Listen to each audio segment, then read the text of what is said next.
Diploma or diskarte. Dito ka sa Pilipinas, napakahalaga ng diploma kasi pag hindi ka nakapagtapos dito, mahihirapan na makahanap ng magandang trabaho. Pangalawa, mababa yung tingin sa atin pag hindi tayo nakapagtapos. Pangatlo, akala nila wala nang patutunguhan yung buhay natin, na wala ka ng future, wala ka ng pag-asa, or pare-wala na yung buhay mo. Na parang nakasalalay dun sa maliit na papel yung buhay natin, yung pangapangarap natin sa buhay. Pero hindi naman yung totoo. Okay, so nakapagtapos ka man, o hindi, may chance tayong umasenso lahat, pantay-pantay tayo, na pwede tayong umasenso.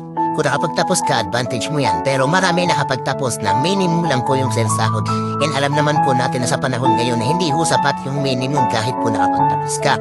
And pangalawa, kahit kung ikaw naman po yung tipo ng tao na hindi ka nakapagtapos, kailangan mo lang din maging madiskarte sa buhay, maging matyaga sa buhay, and maghanap ka ng mga way na pwede kang kumita ng